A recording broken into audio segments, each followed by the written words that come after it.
Boa tarde a todos, todas, todes. Agradeço muito, né, pelo convite, primeiramente do professor Arnaldo, né, e dizer da importância, né, da gente estar debatendo aqui na rede de apoio ao ensino superior. Bom, eu acho que a gente faz né, a minha fala vai ser um pouco aí de fechamento e talvez pensando essas transformações e desafios é, da universidade do ensino superior, né? Então, estou falando da Faculdade de Educação da Unicamp, né, com a formação em licenciatura e atuando nas licenciaturas da Faculdade de Educação. Nós temos, são 23 licenciaturas, né, o que torna uma grande responsabilidade, né, para a Faculdade de Educação, e, ao mesmo tempo, vou falar aqui um pouco como resultado, né, da minha vivência junto à Comissão Assessora de Diversidade Étnico-Racial, que eu, né, me desliguei em 2021, mas que ali eu tive essa oportunidade de trazer alguns elementos que nós estaremos discutindo, né? É importante frisar que a Unicamp, né, ela inicia essa inserção no debate, a discussão da política de ações afirmativas, né, com o PAAS, que é o programa de Programa de Ações Afirmativas e Inclusão, né, isso meados dos 2010, né, 2014, 2015, e aí desculpa, numa década antes, e nós, enquanto universidade, só vamos nos abrir, né, para a temática mesmo diversidade de modo institucionalizado no ano de 2019, no vestibular da Unicamp e com o vestibular indígena, né? Então, acho que desde então nós temos aí a constituição de uma nova universidade, trazendo elementos, né, desafiadores para todos nós, que eu acho que é comum a todas as universidades brasileiras, né, quando nós estamos falando o desafio da atuação do trabalho docente, né, vinculado, né, ao modelo que a professora Maria Lígia acaba de apresentar, mas com novas demandas e discussões. Então, a minha apresentação vai convergir discutindo, né, com base nessa experiência na Universidade Estadual de Campinas, aqui da Unicamp, mas também da problematização que outros e outras pesquisadoras iniciam, né, como uma agenda mesmo de pesquisa e, e, e uma agenda de pesquisa que visa impulsionar ou passar, né, a ter uma influência mais direta acerca da política de ações afirmativas e como a gestão universitária, do ponto de vista acadêmico, mas também formativo, né, para todos, todas, todos nós, é, é um tanto que complexo. Vou só compartilhar aqui a apresentação rapidamente.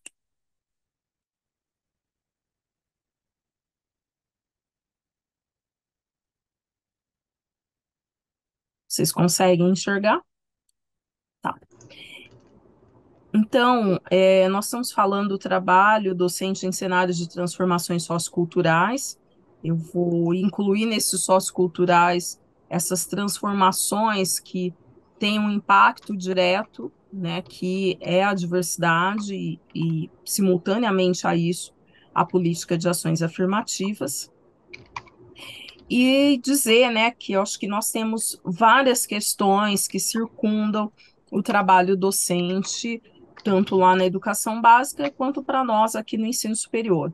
E aí eu acho que uma delas, principalmente, né, falo também um pouco sobre a política educacional, né, que é a minha área de estudo, e também, né, coordeno o grupo de estudos e pesquisa em política e avaliação educacional, o GEPAL, sou do Departamento de Políticas, Administração e Sistemas Educacionais. Então, eu acho que temos alguns desafios para a gente pensar esse trabalho docente. Quando nós falamos do trabalho docente, a gente geralmente remete à educação básica, com alguns desses principais desafios que estão aqui nessa nuvem, né, de palavras, mas todos nós estamos vinculados a uma concepção de educação de sociedade resultante de uma política educacional. Então, acho que algumas questões que estiveram presentes, né, no debate da política educacional nesses últimos anos, né, foi a discussão do piso salarial, que essa é uma discussão também que para nós aqui no ensino superior existe, né, ou pela chamada autonomia universitária, o plano de carreira, o piso salarial, ela é distinta, né, da educação básica.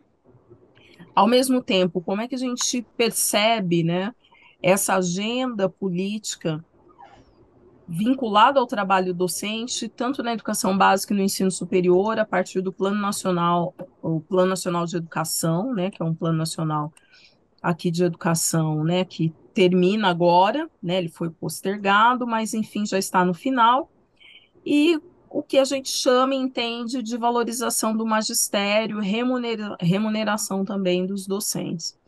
É, nós falamos de educação pública, né, de universidade pública, e acho que algumas questões que colocam, né, a gente para pensar e fazer uma problematização. Que trabalho docente é esse que nós estamos falando? Então, no caso das licenciaturas, nós temos um desafio que é olhar para esta nossa carreira dentro da universidade, como pesquisadoras e pesquisadores, mas, por outro lado, formar possíveis formadores, né, de docentes que passam por nós, que vão para a licenciatura e alguns chegam aqui até o ensino superior nas nossas orientações aí junto aos programas de pós, o mestrado, doutorado, mestrado profissional, enfim, é, na formação estricto sensu e na formação lato sensu. Então, eu acho que essa nuvem de palavras, né, nós temos alguns elementos que o professor também vai discutir, né? Qual é essa concepção de educação? E existe uma ideologia, né, marcada ou delimitada, né, num momento em que nós estamos fazendo uma discussão societária entre um modelo conservador e uma, né, uma consolidação de um sistema democrático. Então, acho que todas essas questões são importantes quando nós vamos pensar nessa ida e vinda, né? Estar aqui na universidade, no ensino superior, nos cursos de licenciatura e, ao mesmo tempo, vivenciar esses desafios que a própria educação no Brasil apresenta. E quando nós estamos falando, então, da formação de professores e professoras, né, nós temos alguns desafios. Este recorte, seja na pesquisa, na problematização, e no caso nosso da licenciatura, especialmente, e também da gestão universitária, como isso vai incidir neste processo de formação inicial. Então, acho que a professora Maria Lígia trouxe alguns elementos para a gente pensar aonde nós nos formamos, como no ensino superior somos professores e professoras, né? Então, nós trazemos toda essa memória das nossas vivências educativas lá da educação básica no ensino superior. Ao mesmo tempo, nós estamos aqui numa rede, né, de formação, né, contínua, onde esses processos de formação continuada elas irão acontecer. E, ao mesmo tempo, acho que nós temos uma outra, ou uma concepção mais atual, que retrata a formação, né, dos docentes, que é o olhar, o viés da formação profissional, né? Então, acho que tem aqueles que fazem a crítica quando nós estamos pensando nessas competências e habilidades, mas, ao mesmo tempo, como pensar essa carreira, né, da docência, do trabalho docente nessa perspectiva profissional. E alguns desafios, né, que eu acho que todos nós aqui viemos um pouco pontuar esses desafios para pensar juntamente com quem está nos acompanhando a possibilidade, né, de compreender esses desafios e saber um pouco o que fazer nesse sentido. E aí nós temos alguns desafios, tanto lá na educação básica, mas o nosso recorte aqui no ensino superior e, como eu disse, olhando os desafios dos cursos de licenciatura, quando nós olhamos essa sociedade brasileira na contemporaneidade. Então, que universidade é essa que nós estamos olhando? Essa dimensão, né, de todas essas problemáticas que estão aqui presentes, então nós estamos falando de diversidade, quando nas federais, no Brasil, nas universidades federais, Nós vamos ter a aprovação da lei de cotas em 2012, com algumas experiências anteriores. Na Unicamp, como eu disse, em 2019, nós somos a última universidade aqui, né, a entrar, né, entre as principais universidades com produção de conhecimento, né, nós entramos e aprovamos, né, como no Conselho Universitário aqui da Unicamp, em novembro, somente em novembro de 2019, então é uma discussão muito recente, é uma pauta muito recente, e tudo que vem junto quando nós abrimos, né, a universidade, esse espaço para populações até então excluídas, né? Então, muitos de nós temos, claro, e tivemos uma formação baseada em referenciais eurocentrados, enfim, né? E estamos, ou podemos estar, ou alguns de nós estarmos muito distantes desses desafios que chegam, né, com essa abertura da universidade e ao recebimento de um novo público, né? Então, nós temos toda essa discussão da diversidade, da igualdade, da deficiência, da inclusão, como nós pensamos as ações voltadas, né, para a comunidade LGBTQI+, né? Temos o debate, a discussão de gênero, né, o etarismo, enfim, tantas outras questões religiosas, então, todo o debate também acerca da intolerância religiosa, o debate acerca do racismo, né, da equidade, do capacitismo, né, e todos esses elementos que, se a gente for abrir nessa nuvem de palavras, a gente compreende como um novo cenário, né, em que estudantes e muitas vezes servidores, servidoras e também docentes trazem, né, como um desafio para se pensar a formação daqueles que irão, né, atuar nas salas de aula e, ao mesmo tempo, para nós que estamos atuando nessas salas de aula da diversidade, né? Por sua vez, entre essa nuvem de palavras, né, e a gente pensando essa contemporaneidade, temos alguns desafios para pensar esse contexto, né, no qual todos esses desafios estão inseridos. Então, a gente não pode esquecer, né, conforme Zuboff vai apresentar, num movimento e num momento em que se caracteriza pelo capitalismo de vigilância, então, essa atuação preponderante, né, das big techs, consequentemente das redes sociais, né, como um espaço de apropriação, né, dos comportamentos como essa moeda de troca. Então, o que que é a gente receber muitos desses jovens e mesmo jovens docentes e pesquisadores que adentram na universidade, em que o uso das redes sociais está estabelecido ou convencionado para suas relações sociais, para preparar aulas, para promover debates, para promover encontros e para produzir conhecimento, né? Então, o que se quer com isso quando já se tem anunciado o propósito né, destes grupos, das big techs e, consequentemente, nós estamos falando das redes sociais. Ao mesmo tempo, a gente também está falando dessa presença e concepção de educação de universidade definido pelo que Bishop Green, lá em 2008, já discutiam do filantrocapitalismo. Então, como é a gente pensar essa presença do terceiro setor, de OCIPs, de ONGs, fundações e tantos outros grupos que também passam a definir e estabelecer uma agenda de formação, uma agenda de educação e, consequentemente, uma agenda de universidade, né, conforme a professora Maria Li já apresentou, né, falando que mais de 80% dessa formação acontece no setor privado, que tem uma característica e que tem uma forma de pensar a formação de profissionais e, consequentemente, do plano de carreira, e do que se entende por trabalho docente. Então, acho que temos esse desafio do filantrocapitalismo, e o que o Stephen Ball vai falar lá em 2001. Nós estamos vivendo um movimento de convergência de paradigmas. Então, as receitas prontas, né, os cases de sucesso que muitas vezes acabam baseando ou norteando as nossas práticas e ações formativas da agenda de pesquisa, da gestão universitária e muitas vezes o receituário, né, ou a importação de tecnologias ou de cases que, por sua vez, passam, né, também a influenciar o trabalho docente.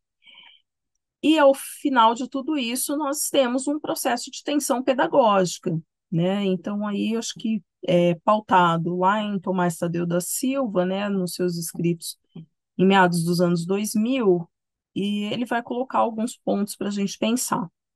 Um deles, essa tensão pedagógica entre o modelo tradicional, né, de educação e de formação, e do processo de ensino-aprendizagem, de didática, de metodologia, em contraposição com uma pedagogia crítica, né, da reflexão, da ação e da reflexão, e mais recentemente, né, nós temos essa inserção dessa tensão pedagógica estabelecida a partir de um propósito ou de uma concepção pós-crítica. E, né, o que estamos aí em discussão, né, o professor Martin discutiu muito bem o caso da Argentina, o que é a gente pensar tudo isso com proposições e ideários de educação, de trabalho docente e de universidade pautados em uma estrutura e uma concepção conservadora. Então, acho que esses são os elementos que a gente pode fazer uma análise e o entendimento dos desafios, né, que envolvem o trabalho docente e, por sua vez, essas transformações, né, que estão aí em curso e que nós fazemos parte desse processo. Como é que a gente pensa, então, quais caminhos, né? É possível? Nós vamos pensar esses caminhos com igualdade, com equidade ou com a meritocracia como base nesse processo. Então, essa tensão pedagógica, ela também nos leva nos coloca, aliás, diante dessas possibilidades de confronto, né, entre uma concepção pedagógica, uma concepção de universidade, mas também, ao mesmo tempo, quais os caminhos.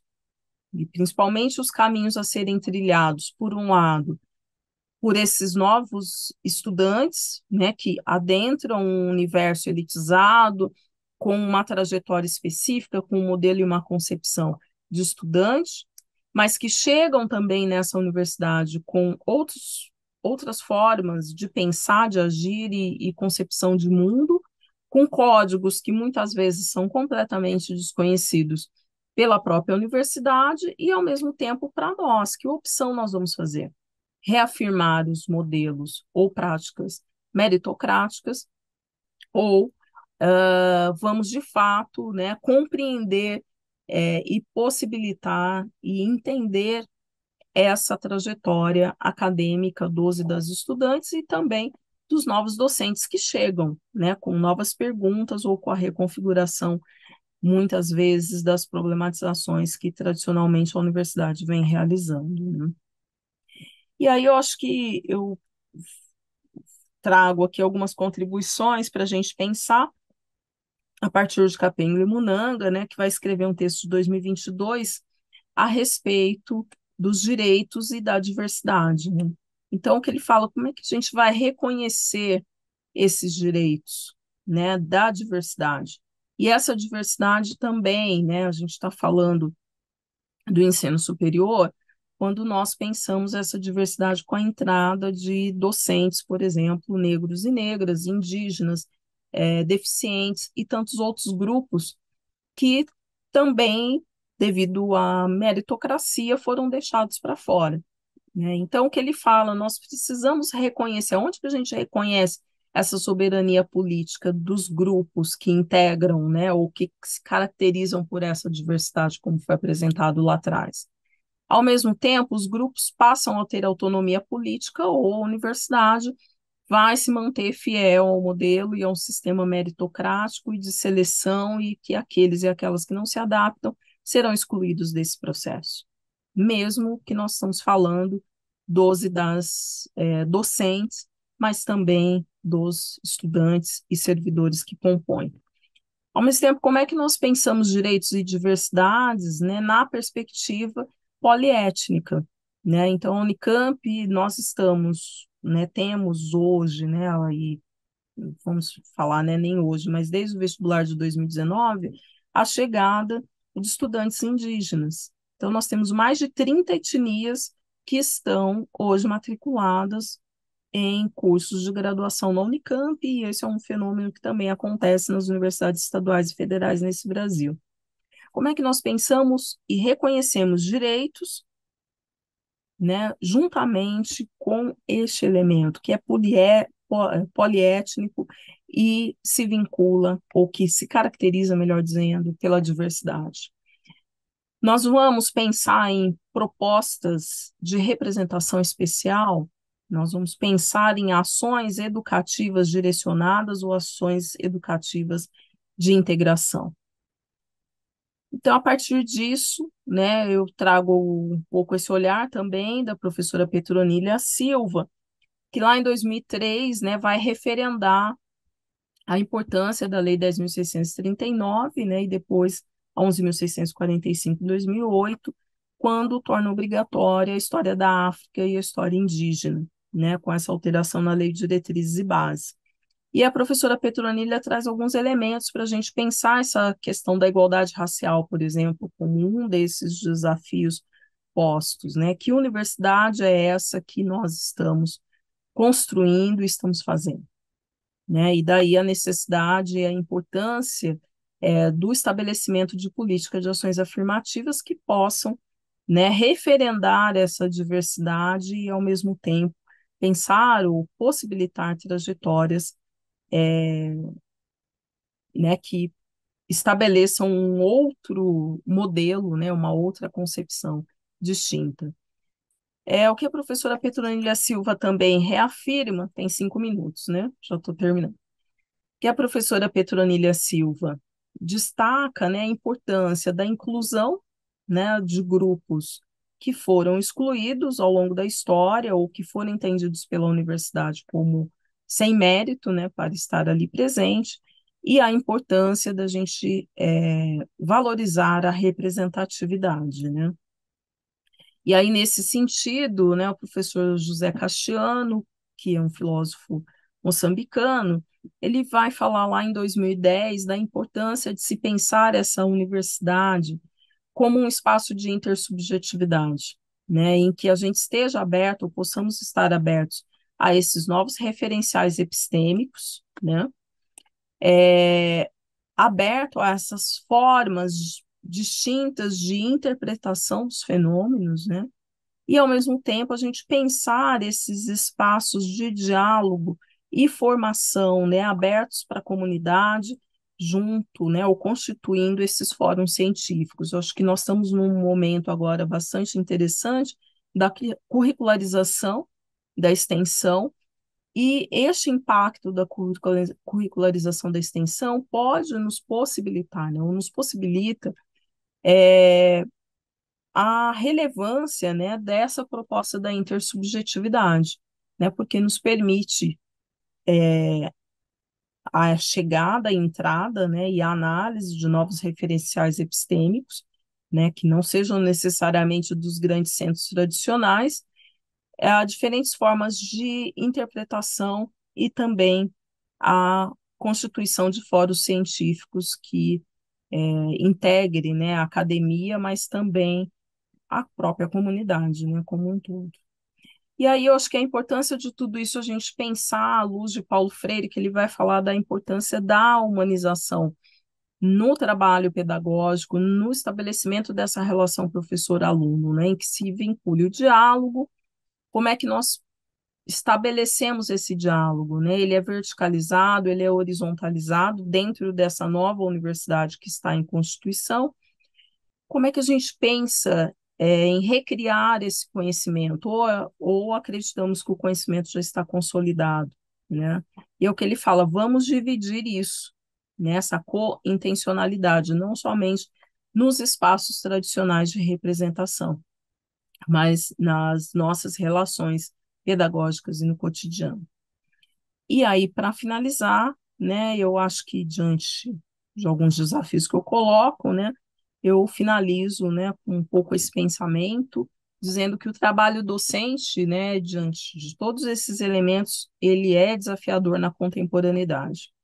É importante a gente reconhecer esses desafios, então não tem como a gente se calar, então se somos a favor de uma universidade apenas meritocrática, nós temos que reconhecer que esses desafios irão nos chamar a atenção. E, por outro lado, né, se estamos abertos, né, a essas mudanças, né, nós seguimos aí compreendendo que o momento é de transformação, né, e que a educação, bem como o ensino superior, é parte desse processo. Então, eu agradeço, deixo aqui os meus contatos. Obrigada. Deixa eu só tirar aqui, peraí.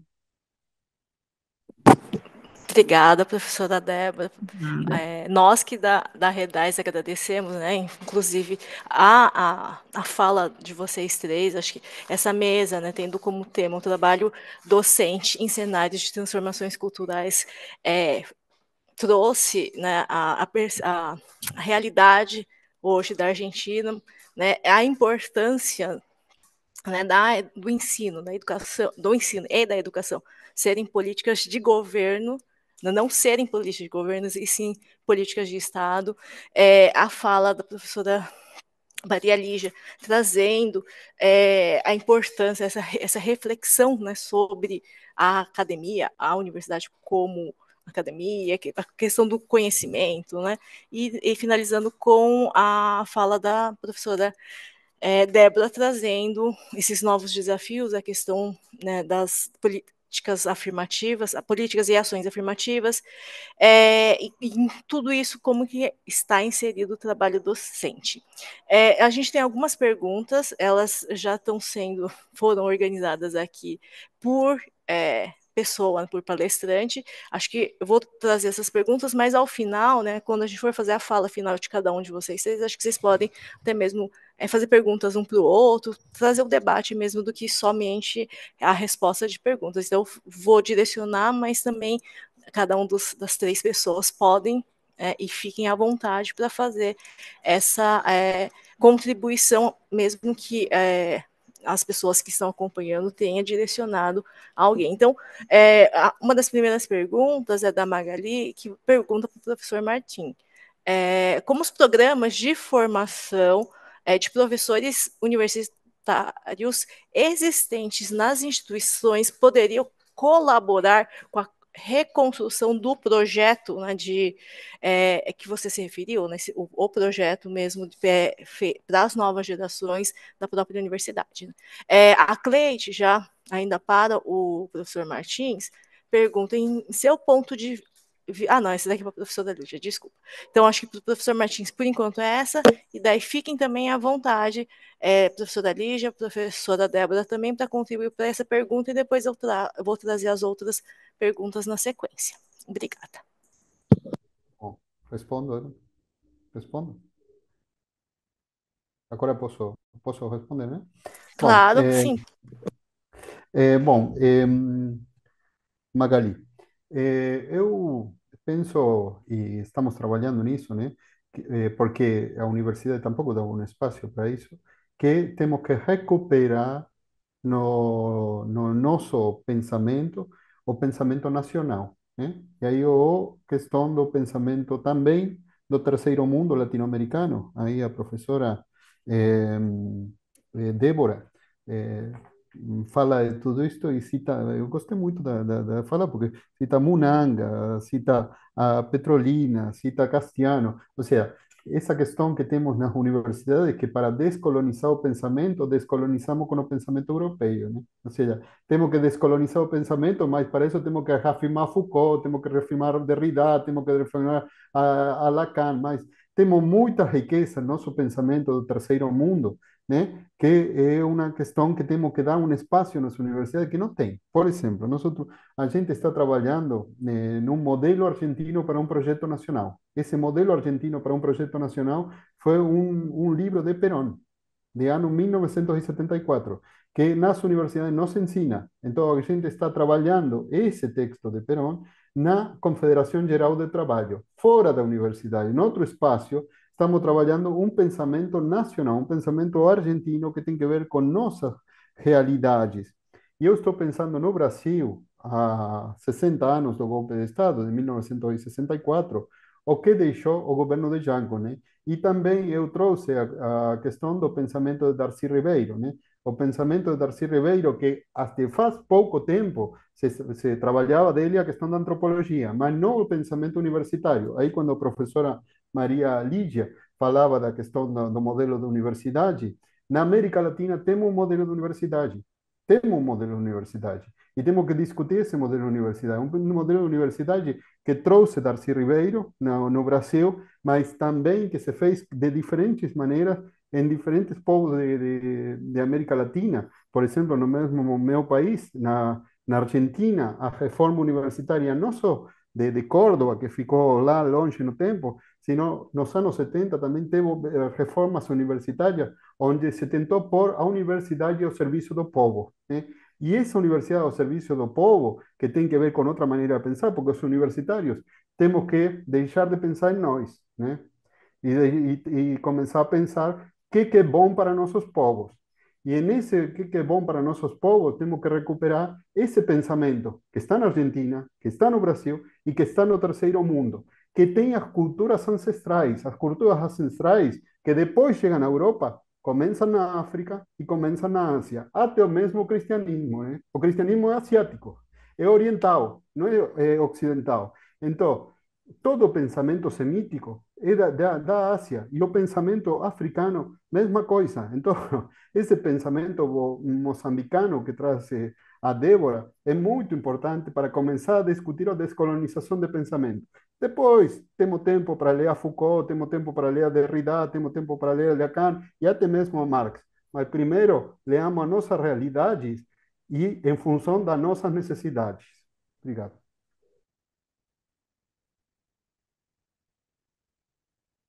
Muito obrigada, professor Martim. Ao final, depois a gente retoma para fazer o encerramento e algumas perguntas gerais. Eu tomei a liberdade de juntar algumas questões, né? Então, as perguntas de Cleide, Solange e Sérgio, eu juntei em uma, tá, para a professora. E que seria em que sentido? Ó, em seu ponto de vista, professora Maria Lígia, a universidade contemporânea apresenta semelhanças com o modelo Humboldtiano. Em sua perspectiva, quais os fatores contribuem para isso? Daí, a outra pergunta seria, né, na sua opinião, deveriam ser dois modelos de universidade, a de ensinar e a outra de pesquisar? E esses dois subsistemas, público e privado, onde as filantrópicas e as comunitárias se encaixam? E depois tem questões mais pontuais, uma, né, ainda para a professora Maria Lígia, tá? Como podemos analisar os impactos na formação docente e na carreira docente a partir do Reúne das universidades federais? Essa é a pergunta da Silvia. E, por fim, como que você entende a avaliação docente vinculada à métrica das notas das e dos estudantes? Professora Ana Lígia, fique à vontade para os comentários. Eu vou tentar responder rapidamente, mas primeiro o modelo Humboldtiano, os fatores do modelo Humboldtiano. Na verdade, isso é parte da evolução histórica da ideia de universidade, que não é só, apesar de ter nascido em Bolonha e em Paris, é uma ideia eurocêntrica, mas a universidade chinesa, a universidade no Extremo Oriente, todas elas seguem esse mesmo modelo. E o Brasil aqui se montou essa universidade porque o modelo Humboldtiano, a Universidade Brasileira nasce muito tarde. Se fosse como a Universidade de Santo Domingo, ou a Universidade Peruana, que nasceram lá no século XVI, podia até ter outra coisa, mas a universidade no Brasil nasce no século XX. Então, você tinha instituições de ensino superior e não tinha universidades, né? É importante lembrar isso.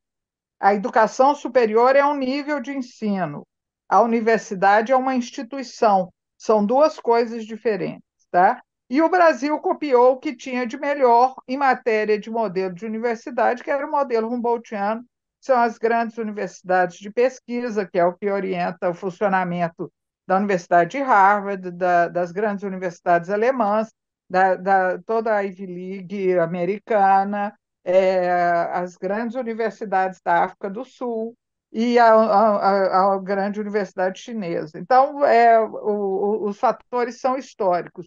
O problema no Brasil é que a universidade, ao contrário do que se esperava inicialmente, que com a entrada dos conhecimentos científicos, o que o Simon Schwarzman chama dos conhecimentos modernos, você tivesse uma modernização dos modelos, você não teve.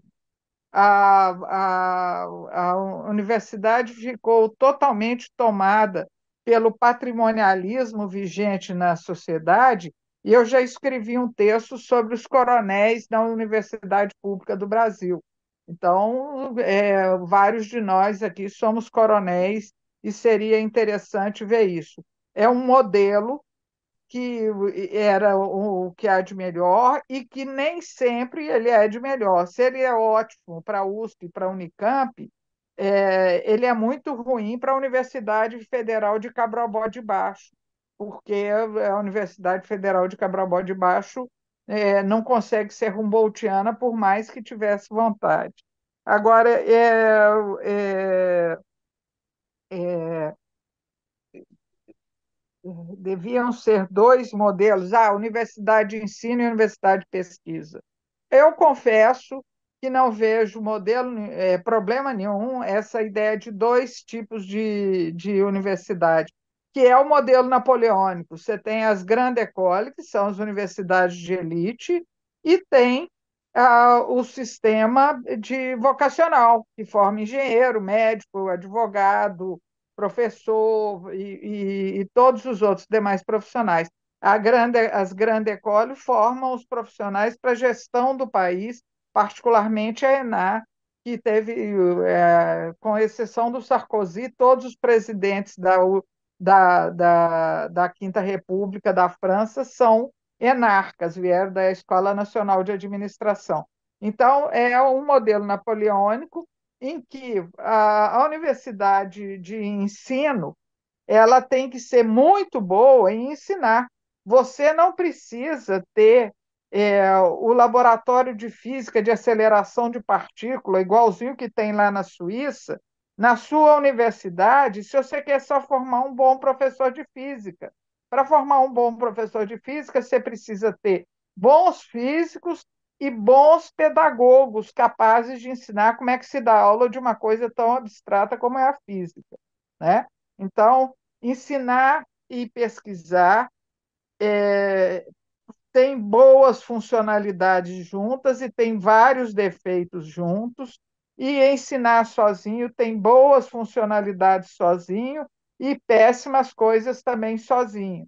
E tudo isso depende de como é feito e da forma como é feito. Os modelos não têm problema. Os dois subsistemas, essa classificação foi feita por uma ex-orientanda minha, que eu tenho muito orgulho da tese dela. Ela separa em público e privado. Então, ela mostra lá que são dois subsistemas, já que vão formando lógicas diferentes. Mas nós temos trabalhado com um modelo de tipologia da educação superior, em que a questão de ser público ou privado não é tão importante. E no nosso modelo de tipos institucionais, as filantrópicas estão junto com as públicas, porque o modo como elas funcionam é que as aproxima, e não a categoria administrativa delas.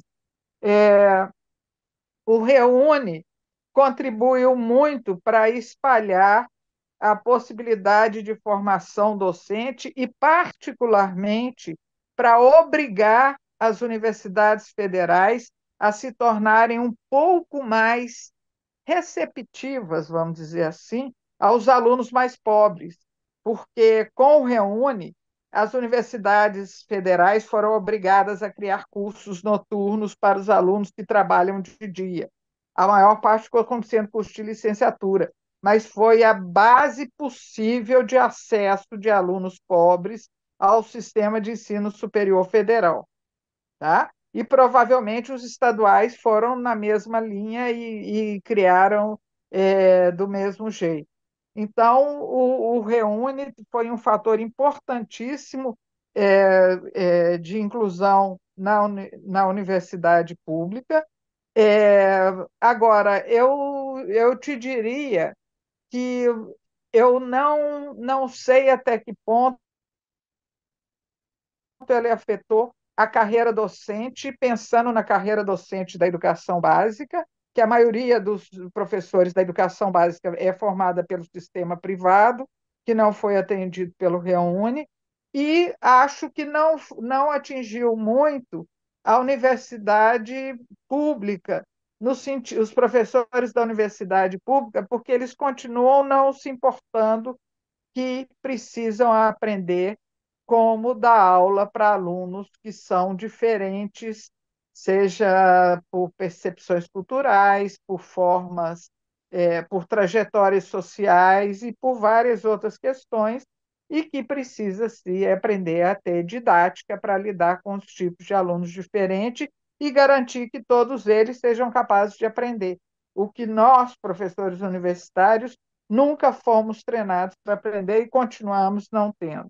E usar a métrica das notas dos alunos para avaliar o professor, eu acho ótimo. Tem que ver como vai fazer isso. Porque o ENAD, por exemplo, e nós estamos falando de avaliação, desculpe, no ensino superior, as provas de conhecimento são feitas pelo ENAD. O ENAD teria muita dificuldade de, através do ENAD, eu avaliar o trabalho de cada professor que participou da formação daquele aluno. Não por questões de dificuldade estatística de fazer essa associação, mas por questões de dificuldade técnica do conteúdo objetivo das questões que entram na prova do ENAD. Elas não são comparáveis nem entre áreas, nem dentro da mesma área entre esse ano e o ano passado. Então, tem muito problema na métrica de avaliação. Mas é só por isso que não, por enquanto, porque vai chegar, o INEP vai chegar nisso, eu tenho trabalhado junto com eles, e certamente, porque isso é uma medida da qualidade da educação superior que nós estamos precisando desenvolver melhor, e é isso que nós estamos tentando fazer lá no INEP.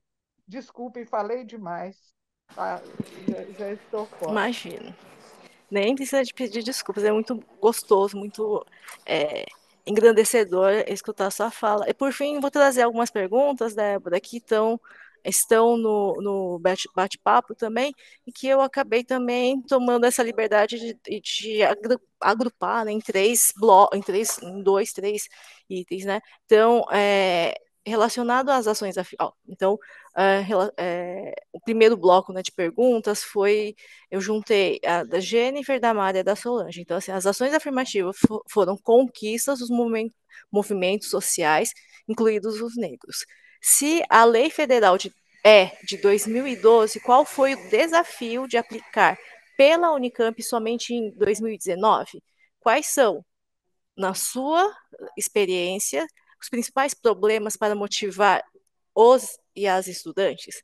Daí, um outro bloco de tema, né, que foi abordado no chat, é, no sentido de ouvir um pouco mais de você sobre as possibilidades dos espaços de formação docente serem espaços comprometidos com os projetos universitários socialmente referenciados.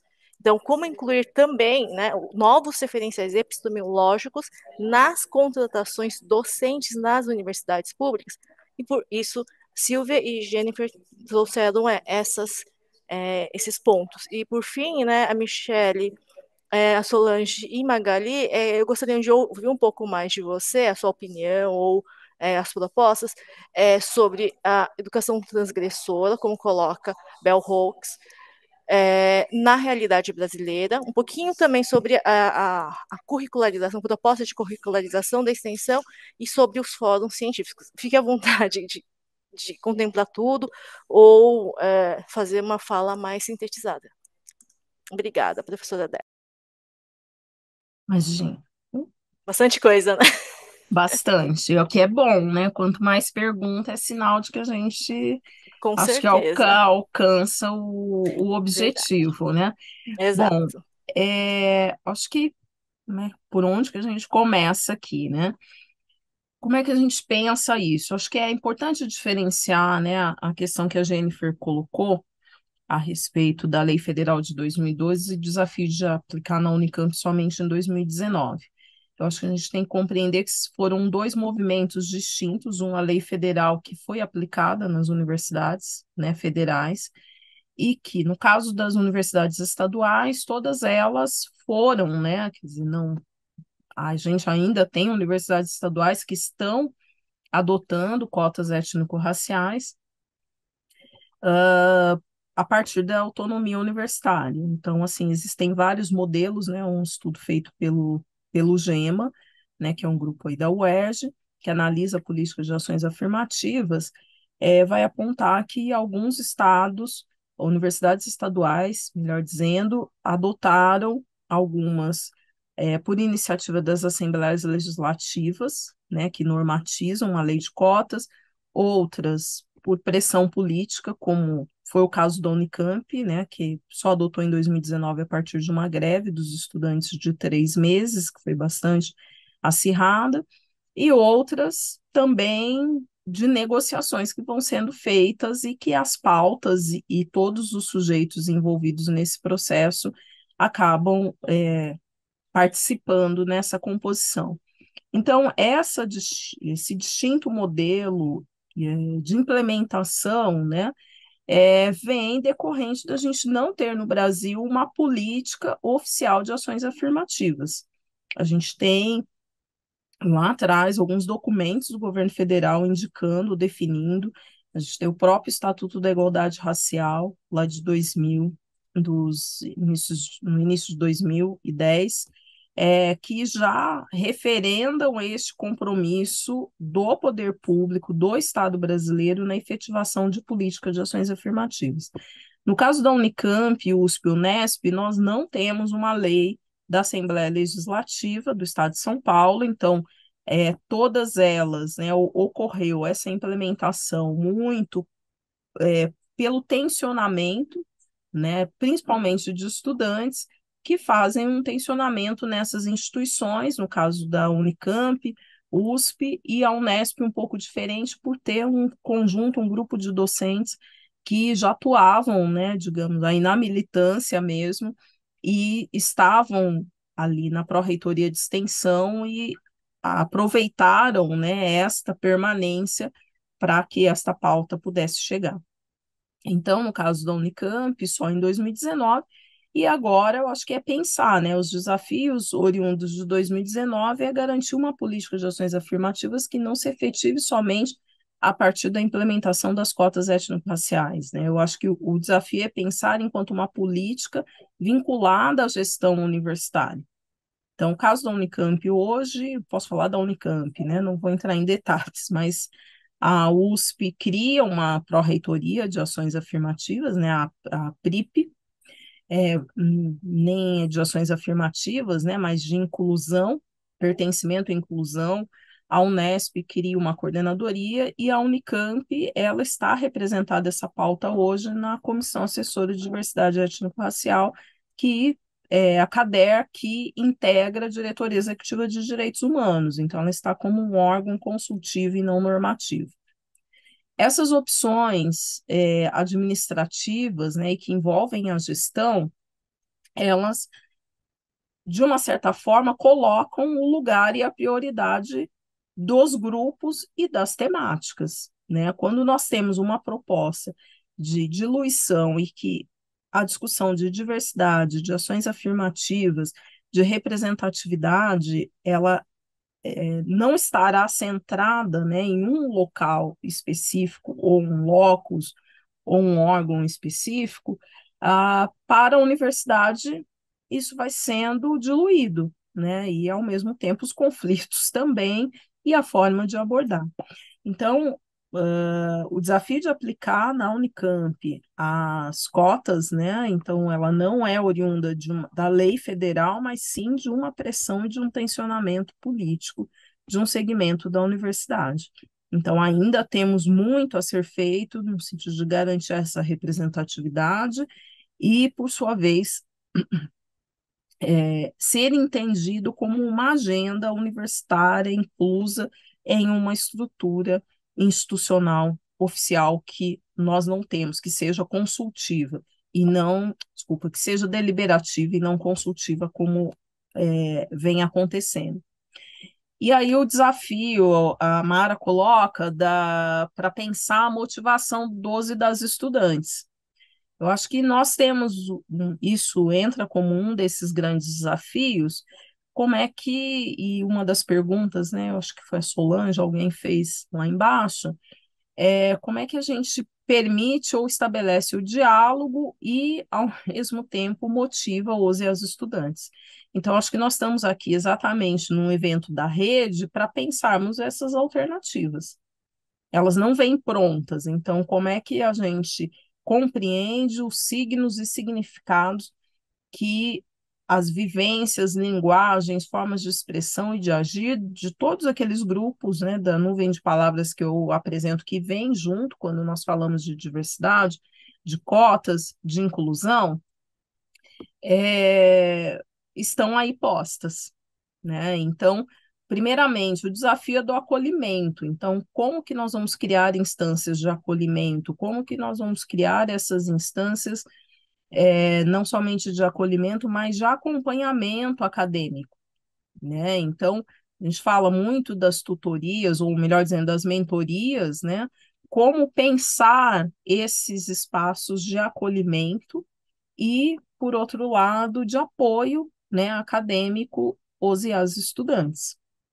Acho que uma das iniciativas que a CADER chegou a atuar, né, foi a gente trabalhar em parceria com os coletivos negros, né, assim chamados na Unicamp.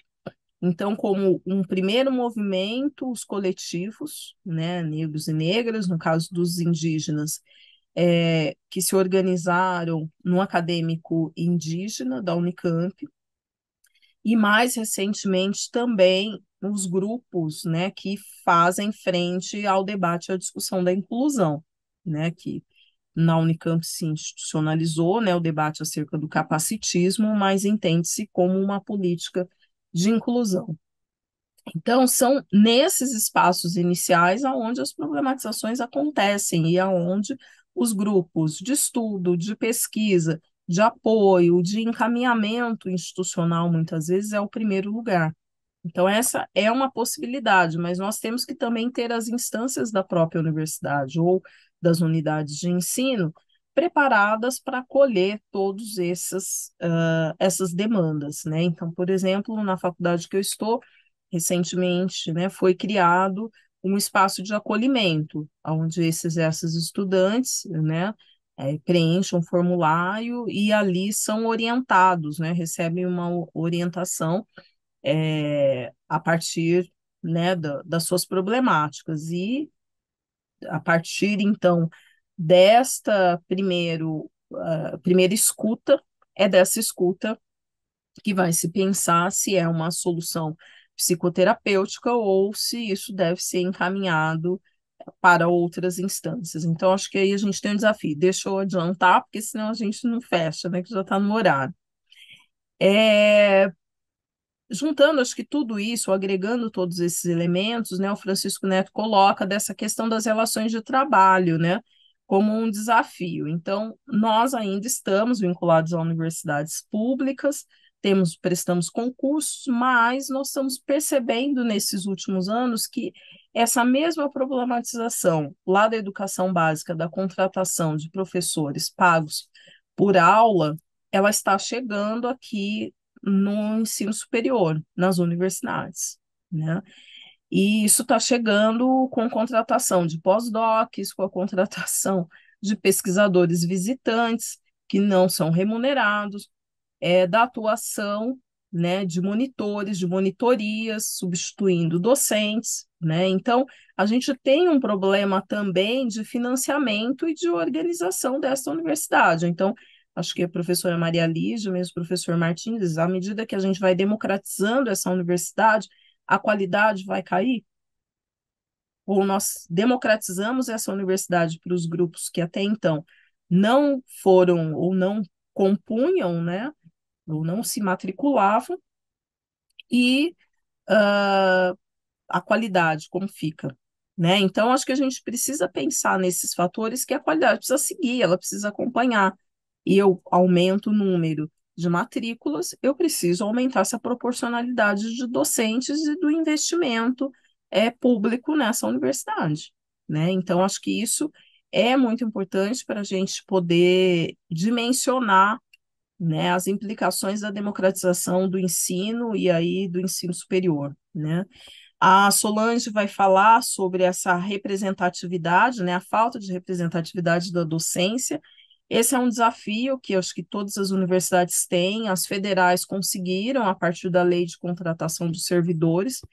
A Unicamp optou, o ano passado, né, por uma aprovação no Conselho Universitário de fazer um projeto experimental da contratação de 24 docentes, então seria um para cada unidade, que ainda não se efetivou por questões de dotação orçamentária e autorização, me parece, para o governo do estado de São Paulo, mas é um desafio, quer dizer, a gente não tem professores e professoras que apresentem essa representatividade, como aqueles e aquelas que estão dentro da universidade irão se abrir para outras temáticas e para acolher também estudantes que representam, né, essa diversidade, né? Então, ainda não temos uma solução para isso, né? A gente ainda continua tendo uma universidade no padrão, né, de excelência e pautado naquilo que também o professor Martim problematizou, né?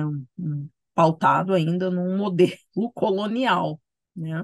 Então, como é que a gente se abre ao que alguns chamam de decolonialidade, outros trazem, né, como essa referência desses espaços e da construção, tentando agregar uma das questões, dessas novas epistemologias, né? E aí eu acho que se é decolonial, depende da perspectiva teórica, o que se entende disso, ou do estabelecimento dessa epistemologia do Sul, né? Assim como foi bem explicitada já em outros estudos e trabalhos. Nós temos esse mais um desafio, né? Primeiramente porque não fomos formados nessa escola, nem latino-americana, muitas vezes nem brasileira, e o nosso referencial é eurocêntrico, né? O norte-americano, estadunidense, norte-americano, né? Então, o desafio, e acho que essa foi a provocação, professor Martim, trazer esses outros referenciais para a gente começar a normalizar a presença desses referenciais que pensam exatamente esta realidade, né, que nós vivemos. Então, trazer Capenga Munanga, professora Petronília, mesmo o professor Cassiano, como esse espaço mesmo de criticidade e questionamento, né, da necessidade de representatividade dessas novas epistemologias. Então, essas novas epistemologias foi perguntado onde que a gente apresenta. Como que a gente introduz? A gente introduz nas nossas aulas, a gente introduz nas nossas orientações, a gente introduz como aqui estamos num espaço de diálogo, de debate. E eu acho que aí outras pessoas vão buscar, vão procurar e a gente vai disseminando isso cada vez mais. Então, se cada um de nós trabalharmos com um referencial, nós estamos multiplicando para 10, 15, 20, 30 pessoas e a gente perde a conta, né? E principalmente no campo da política educacional, né? Uma orientanda defendeu a dissertação mostrando que a gente tem uma problemática, por exemplo, nos artigos de excelência. No Brasil, a gente tem majoritariamente a autorreferência, né?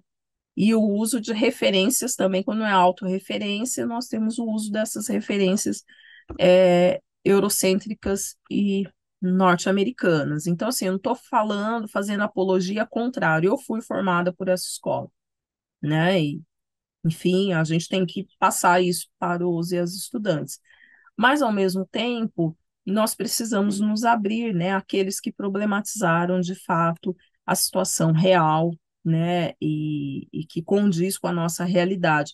Por isso, a importância da curricularização, né, da extensão. E aí, eu vou parafrasear muito a ideia do professor Fernando Coelho, né, nosso pró-reitor de extensão, que ele fala que teríamos que inverter essa ordem dentro da universidade, era da extensão para a gente poder pensar a pesquisa, porque a demanda precisa vir da comunidade, nós estamos aqui a serviço da comunidade, a gente não está a serviço da empresa, nós estamos a serviço de outros grupos, nós estamos aqui a serviços, vivenciamos e nos mantemos com dinheiro público. Então, nós estamos aqui para responder inicialmente algumas perguntas e questionamentos oriundos da própria comunidade. Então, isso deveria impulsionar, com certeza, o nosso questionamento, a nossa forma de questionar, né? Não é invalidar as pesquisas, mas elas precisam trazer algumas respostas. E o processo de curricularização da extensão é isso. Como é que a gente socializa o que é produzido aqui? Nós vamos deixar nas nossas bibliotecas, né, as teses e dissertações, trabalhos de conclusão de curso. E a gente tem feito um trabalho nas disciplinas, eu com os auxiliares didáticos, da gente pedir sempre para que os estudantes promovam ou organizem podcasts, ou então vídeo, pôsteres, ou então algum tipo de apresentação que a gente passa a vincular nas redes sociais e que está aberto para a comunidade.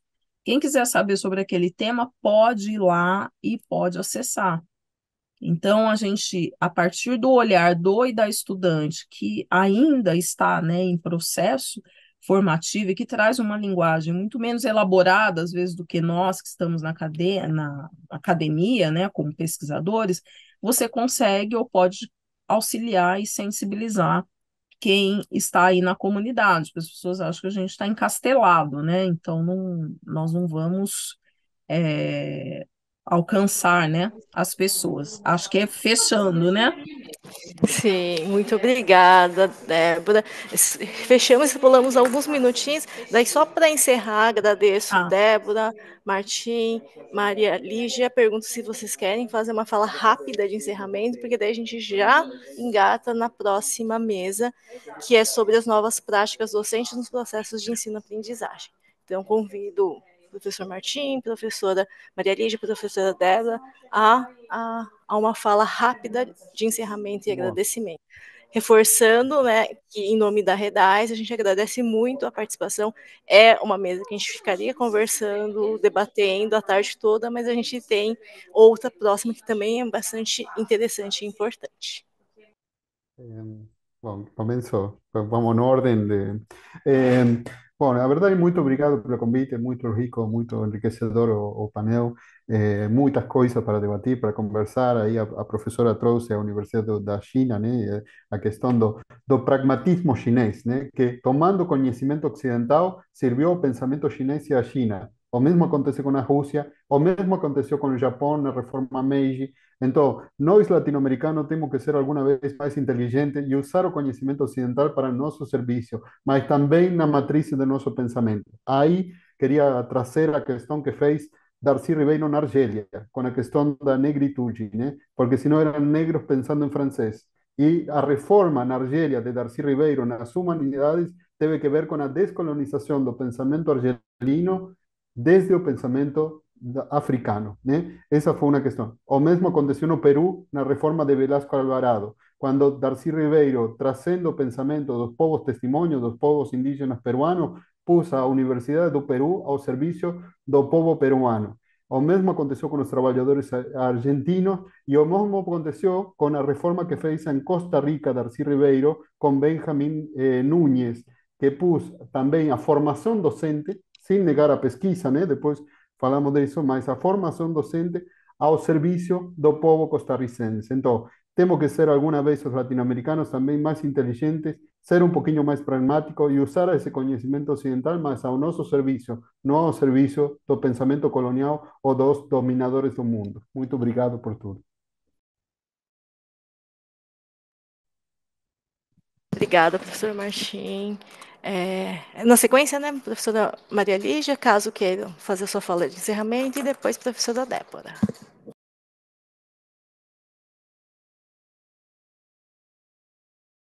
Eu vou somente agradecer o convite. Gostei muito de participar e espero, acho que podemos ter boas discussões e proponho ao Martim uma pergunta que não quer calar. A UNB, cria do Darcy Ribeiro, é uma universidade que funciona para o povo brasileiro, diferente das outras universidades federais do Brasil, mas eu vou deixar isso como provocação, mesmo porque eu estou pegando o avião para ir para Brasília discutir isso lá amanhã. Muito bom, muito bom. Boa noite a Deixo para todos. debater na próxima. Deixo para debater na próxima. Muito obrigada pelo convite. Espero que essa rede funcione muito bem, porque é essencial que se prepare professores, independente de qual perspectiva analítica se esteja olhando. O que me parece essencial é que a formação de professores para o ensino superior está se fazendo cada vez mais necessária. Abraço a todos e obrigadíssima pelo convite.